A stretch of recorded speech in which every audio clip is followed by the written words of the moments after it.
इस वीडियो में क्वेश्चन देखेंगे। मैं क्वेश्चन रीड करके बता देता हूँ आपको।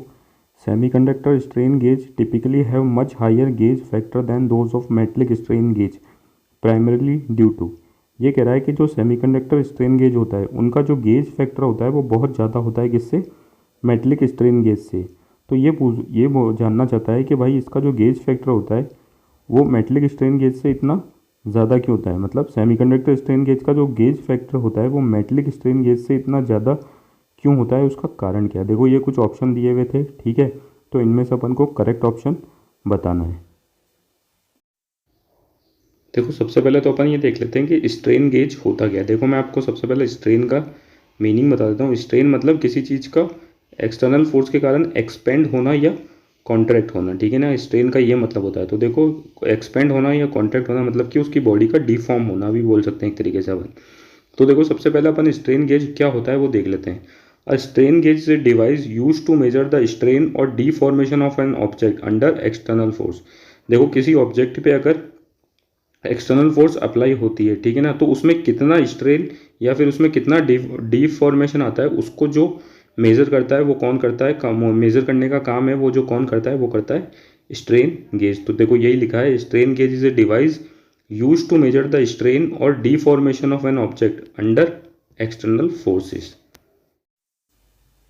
अब देखो ये स्ट्रेन को कैसे मेज़र करता है अपना स्ट्रेन गेज, या फिर मैं बोल दूं कि ये प्रिंसिपल किस प्रिंसिपल पे वर्क करता है। तो देखो मैं आपको बताता हूँ। When an external force is applied to an object, it causes the object to deform, contract और expand। देखो कभी भी किसी ऑब्जेक्ट पे कोई एक्सटर्नल फोर्स लगती है, ठीक है ना, एक्सटर्नल फोर्स की वजह से क्या होता है उसमें डिफॉर्मेशन आता है। डिफॉर्मेशन मतलब एक्सटर्नल फोर्स की वजह से अपन उसको कॉन्ट्रैक्ट भी कर सकते हैं, ठीक है, सिकोड़ भी सकते हैं या एक्सपेंड भी कर सकते हैं। दोनों तरफ एक्सटर्नल फोर्स लगा के उसको खींच भी सकते हैं, ठीक है ना। तो देखो इस डिफॉर्मेशन की वजह से अब होता क्या है। देखो यहाँ पे लिखा है this deformation alter the length and cross sectional area of the strain gauge. इस डिफॉर्मेशन के कारण क्या होता है, लेंथ और क्रॉस सेक्शनल एरिया जो होता है वो स्ट्रेन गेज का वो चेंज होता है। अब देखो लेंथ और क्रॉस सेक्शनल एरिया जब चेंज होता है तो उसकी वजह से क्या होता है, स्ट्रेन गेज के में रेजिस्टेंस में क्या होता है, चेंज आता है। देखो मैं आपको यहाँ पे इस बात को समझा देता हूँ। देखो कोई ओरिजिनल ऑब्जेक्ट है, ठीक है ना, उसका लेंथ एल है और एरिया ए है। देखो मैंने उसको एक्सटर्नल फोर्स लगा के कॉन्ट्रैक्ट किया, ठीक है ना, कॉन्ट्रैक्ट किया तो क्या हुआ, लेंथ घट रही है और एरिया इंक्रीज हो रहा है। तो देखो रेजिस्टेंस का फॉर्मूला होता है रो एल बाय ए। तो देखो रेजिस्टेंस वो लेंथ और एरिया में चेंज आया तो देखो रेजिस्टेंस में भी चेंज आएगा, ठीक है।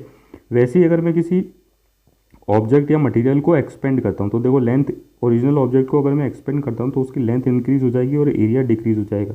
तो फिर देखो लेंथ और एरिया में फिर से चेंज आया तो इसका मतलब लेंथ और एरिया में चेंज आया, इसका मतलब क्या होगा, उसके रेजिस्टेंस में भी चेंज आया। अब देखो ये जो रेजिस्टेंस होता है ना वो डायरेक्टली प्रोपोर्शनल किसके होता है, amount of strain experience by the object, ठीक है ना। तो देखो मैंने यहाँ पे यही लिखा है this change in resistance is directly proportional to the amount of strain experience by the object, ठीक है। अब इसी इलेक्ट्रिकल रेजिस्टेंस को क्या करता है, अपना स्ट्रेन गेज मेजर करके उसका ऑब्जेक्ट में जो स्ट्रेन होता है उसको मेज़र कर लेता है। फिर से मैं बोलता हूँ, ये जो रेजिस्टेंस में चेंज आया इसको अपना स्ट्रेन गेज मेजर करता है और इसी से ही वो पता लगा लेता है कि ऑब्जेक्ट में जो स्ट्रेन है वो कितना आया है। तो देखो मैंने यही लिखा है the strain gauge measure the amount of strain by reading this electrical resistance.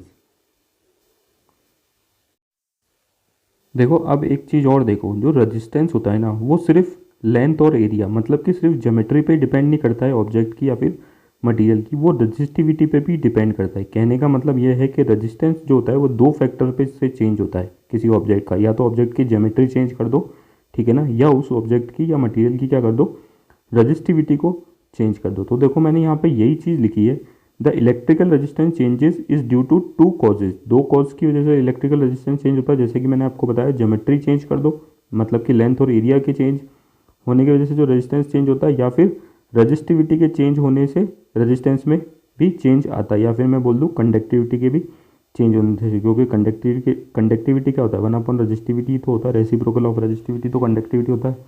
तो इन दो कारणों से क्या होता है, रेजिस्टेंस में चेंज आता है। लेकिन यहाँ पे नोट करने वाली बात यह है कि रेजिस्टेंस में जो चेंज आता है वो मेनली किसकी वजह से आता है, चेंज इन रजिस्टिविटी की वजह से आता है, ठीक है ना। फिर से मैं बोलता हूँ, देखो ध्यान से सुन लेना, रेजिस्टेंस में जो मेन चेंज आता है मतलब जो फैक्टर होता है जिसकी वजह से रेजिस्टेंस चेंज होता है वो होता है मेनली रजिस्टिविटी की चेंज होने की वजह से। लेंथ और एरिया के चेंज होने की वजह से रेजिस्टेंस के चेंज होने पे इतना फ़र्क नहीं पड़ता। वापस से मैं बोल देता हूँ, देखो इस बात को समझना।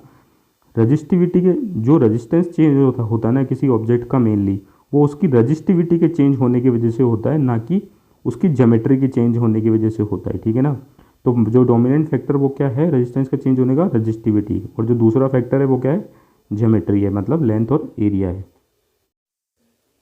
अब देखो अपन को ये चीज़ समझना पड़ेगा कि किसी मटेरियल में स्ट्रेन आने की वजह से उसकी रजिस्टिविटी कैसे चेंज होती है। देखो लेंथ और एरिया के चेंज होने की वजह से रेजिस्टेंस चेंज होता है, तो वो तो अपन ने समझ लिया। अब ये देखो कि किसी मटेरियल की पे स्ट्रेन, मतलब किसी मटेरियल के एक्सपेंड या कॉन्ट्रैक्ट करने पे उसकी रजिस्टिविटी, या फिर अल्टीमेटली मैं बोल दूं कि रजिस्टिविटी डिपेंड करती है रेजिस्टेंस पे। तो रेजिस्टेंस कैसे चेंज आता है, तो अब मैं इस चीज़ को आपको देखो यहाँ पे सिंपल तरीके से समझा देता हूँ। देखो ये मटेरियल है कोई सा भी, ठीक है, उसका मैंने डायग्राम बना रखा, ठीक है ना। ये देखो नीचे वाला वैलेंस बैंड है और ऊपर वाला कंडक्शन बैंड है, और दोनों के बीच में एक बैंड गैप है, ठीक है। ये नॉर्मल कंडीशन में देखो किसी मटेरियल के कंडक्ट करना डिपेंड करता है कि उसके कंडक्शन बैंड में कितने इलेक्ट्रॉन है। और यहाँ पे इलेक्ट्रॉन कहाँ से आता है, वैलेंस बैंड से आते हैं, किसको, बैंड गैप को पार करके। तो देखो ये नॉर्मल कंडीशन है। अब देखो मैंने इसको एक्सटर्नल फोर्स लगा के इसको कॉन्ट्रैक्ट करा, ठीक है ना। कॉन्ट्रैक्ट करा तो देखो ये बैंड गैप क्या हो जाएगा, कम हो जाएगा। अब बैंड गैप अगर कम हुआ तो देखो वैलेंस बैंड से कंडक्शन बैंड में इलेक्ट्रॉन आसानी से जा सकते हैं, मतलब कि यहाँ पे जो इलेक्ट्रॉन है वो ज़्यादा होगा। इसका मतलब कि इस मटेरियल की क्या हो गई, कंडक्टिविटी इंक्रीज हो गई। कंडक्टिविटी इंक्रीज हो गई, इसका मतलब इसकी रजिस्टिविटी डिक्रीज हो गई, और रजिस्टिविटी डिक्रीज हो गई तो अल्टीमेटली मैं क्या बोल सकता हूँ कि रजिस्टेंस भी क्या हो गया, डिक्रीज हो गया। वैसे ही अगर मैं किसी मटेरियल को एक्सपेंड करूँ, ठीक है ना, नॉर्मल मटेरियल को अगर मैं एक्सपेंड करूँ तो देखो बैंड गैप इंक्रीज कर गया, बैंड गैप इंक्रीज कर गया। अब क्या होगा, वैलेंस बैंड से कंडक्शन बैंड में इलेक्ट्रॉन इतनी आसानी से नहीं जा सके, क्योंकि बैंड गैप क्या है, बहुत ही ज़्यादा है। इसका मतलब क्या हो गया, कंडक्शन बैंड में इलेक्ट्रॉन की कमी हो गई। कंडक्शन बैंड में इलेक्ट्रॉन की कमी हो गई, इसका मतलब इसकी कंडक्टिविटी क्या हो गई, कम हो गई। कंडक्टिविटी कम हो गई, इसका मतलब मैं बोल सकता हूँ रजिस्टिविटी ज़्यादा होगी, क्योंकि दोनों इन्वर्सली प्रोपोर्शनल होते हैं, जैसे कि मैंने आपको बताया।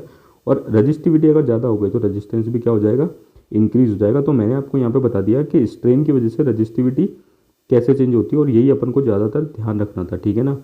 तो देखो मैंने यही चीज़ है ना जो मैंने आपको समझाई है, उसको मैंने यहाँ पे वर्ड्स में लिख रखा है। इस पर इतना ज़्यादा वो जोर मत देना, मतलब अगर जो मैंने बोला है ना बस वही, जो मैंने समझाया बस वही लिखा है। The applied force strain the material. अब देखो जैसे कि मैंने आपको बताया था, जो अगर अपन फोर्स अप्लाई करेंगे तो वो मटेरियल पे स्ट्रेन लाएगा, या तो उसको कॉन्ट्रैक्ट करेगा या एक्सपेंड करेगा, विच इम्पैक्ट इट बैंड स्ट्रक्चर। इस कॉन्ट्रैक्ट और एक्सपेंड की वजह से क्या होगा, उसका बैंड स्ट्रक्चर इम्पैक्ट करेगा, मतलब कि जो बैंड गैप होगा या तो वो इंक्रीज करेगा या डिक्रीज करेगा, ठीक है। The band structure changes make it easier और harder for electron to move into the conduction band. अब देखो इस बैंड गैप या बैंड स्ट्रक्चर के चेंज होने की वजह से क्या हुआ, या तो इलेक्ट्रॉन का कंडक्शन बैंड में जाना हार्ड हो गया, या फिर इलेक्ट्रॉन का कंडक्शन बैंड में जाना आसान हो गया, जैसे कि मैंने आपको समझाया ही था, ठीक है ना। फिर उसके बाद अब this change in the density of current carrier alter the material resistance. अब देखो ये कंडक्शन बैंड में इलेक्ट्रॉन की कमी हुई, ठीक है ना। अगर आसान हो गया होता जाना तो ज़्यादा हो जाते, तो कंडक्टिविटी इंक्रीज कर जाती, और अगर मुश्किल हो जाता तो कंडक्टिविटी डिक्रीज कर जाती। तो कंडक्टिविटी डिक्रीज कर जाती, इसका मतलब रजिस्टिविटी इंक्रीज और डिक्रीज कर जाती, तो इसका मतलब ये उसका मटेरियल का रेजिस्टेंस भी क्या हो जाता, इम्पैक्ट कर जाता। तो देखो मैंने यहाँ पे आपको ये वाली थ्योरी भी समझा दिया, band theory, how resistivity changes due to strain. अब देखो अपन को एक कंसेप्ट और समझना है, एक फेनोमेना और समझना है, जिसको बोलते हैं पीजो रेजिस्टिव इफेक्ट। और देखो यही है ना, ऑप्शन में भी है और यही करेक्ट आंसर होता है। तो देखो अपन को इस चीज़ को समझना बहुत जरूरी है, और इसी में अपना आंसर छुपा हुआ है, ठीक है। देखो पीजो रेजिस्टिव इफेक्ट क्या होता है, change in electrical resistivity of semiconductor और metal when mechanical strain is applied. क्या होता है कि जब भी किसी सेमीकंडक्टर या मेटल पे क्या होगा, मैकेनिकल स्ट्रेन अप्लाई होता है, तो उसका जो इलेक्ट्रिकल रेजिस्टिविटी है वो क्या करती है, चेंज करती है, ठीक है। अब देखो यहाँ पे एक बात नोट करने वाली होती है, जो पीजो इलेक्ट्रिक इफेक्ट होता है ना, वो मेटल और सेमीकंडक्टर दोनों में होता है, पर ये ज़्यादा डोमिनेंट किस में होता है, सेमीकंडक्टर में। मतलब ज़्यादा ये किस में नोटिसेबल होता है, सेमीकंडक्टर में। इस बात को देख लेना आप, और सोच इस बात मतलब देख लेना, मतलब ये इंपॉर्टेंट बात है कि ये होता तो दोनों में, मेटल में भी होता है पीजो इलेक्ट्रिक इफेक्ट और सेमीकंडक्टर में भी होता है, बट ये ज़्यादा डोमिनेंट, ये ज़्यादा नोटिसेबल किस में होता है, अपने सेमीकंडक्टर्स में होता है। वो अब देखिए, जैसे कि मैंने आपको बताया कि जो चेंज रजिस्टेंस के अंदर जो चेंज आता है वो दो तरीके से आता है। एक तो रजिस्टिविटी के कारण आता है और डायमेंशन की वजह से आता है, या फिर ज्योमेट्री की वजह से आता है, या फिर मैं बोल दूँ लेंथ और एरिया की वजह से आता है। तो देखो, due to change in dimension of a resistor length and area, ठीक है ना। एक तो रजिस्टेंस में जो चेंज आता है वो किसकी वजह से आ रहा है, जो रजिस्टर सॉरी मैं फिर से बोल देता हूँ, जो रजिस्टेंस में जो चेंज आता है वो किसकी वजह से आता है, due to change in dimension of a resistor, ठीक है ना। उस रजिस्टर की डायमेंशन की चेंज होने की वजह से आता है, जैसे कि लेंथ और एरिया की चेंज होने की वजह से आता है। तो देखो, मैंने आपको बता दिया था लेंथ और एरिया की वजह से चेंज होने पे कैसे रेजिस्टेंस चेंज होता है, बाय स्ट्रेचिंग द रजिस्टर और कंप्रेसिंग इट। मैंने आपको बताया था शुरुआत में, स्ट्रेच करेंगे या फिर कंप्रेस करेंगे तो लेंथ और एरिया चेंज होगी। The dimension of register changes in turn changing the resistance, dimension of register change होगा, जैसे कि मैं वापस से दिखाता हूँ, डायमेंशन ऑफ रजिस्टर चेंज होगा तो इसकी वजह से क्या होगा, रजिस्टेंस भी चेंज होगा। अब देखो, ये जो प्रिंसिपल है ना रेजिस्टेंस चेंज होने का, ये किस में काम में लिया जाता है, मेटलिक स्ट्रेन गेज में काम में लिया जाता है। मैं फिर से बोल दूं, ये जो डायमेंशन में चेंज होने की वजह से जो रेजिस्टेंस में चेंज आता है ना, ये जो प्रिंसिपल है वो मेटलिक स्ट्रेन गेज में काम में लिया जाता है। अब देखो, मेरी बात को ध्यान से सुनना, मैंने आपको अभी बताया कि लेंथ और एरिया या फिर ज्योमेट्री या डायमेंशन की चेंज होने की वजह से रेजिस्टेंस में इतना चेंज नहीं आता है, ठीक है। एक बात यहाँ पे ये पकड़ लेना, और दूसरी बात ये पकड़ना कि जो पीजो इलेक्ट्रिक इफेक्ट होता है, ठीक है ना, वो मेटलिक स्ट्रेन गेज में भी होता है, ठीक है ना। वो मेटलिक स्ट्रेन गेज में भी होता है, लेकिन वो इतना डोमिनेंट नहीं होता, ठीक है। दो बातें ये देखो कि जो तीन बातें देखो, मेरे हिसाब से मैं आपको तीन बातें बताता हूँ। जो मेटलिक स्ट्रेन गेज में जो रजिस्टेंस चेंज होता है ना, वो मेनली होता है डायमेंशन, ज्योमेट्री या फिर लेंथ और एरिया के चेंज होने की वजह से। और दूसरा मैंने आपको ये बताया कि लेंथ और एरिया के चेंज होने पे क्या होता है, रेजिस्टेंस में इतना चेंज नहीं आता। और तीसरी बात मैंने आपको ये बताई कि जो पीजो इलेक्ट्रिक इफेक्ट होता है ना, वो मेटलिक स्ट्रेन गेज में होता है, लेकिन वो इतना डोमिनेंट नहीं होता, वो सेमीकंडक्टर स्ट्रेन गेज से बहुत ज़्यादा कम होता है।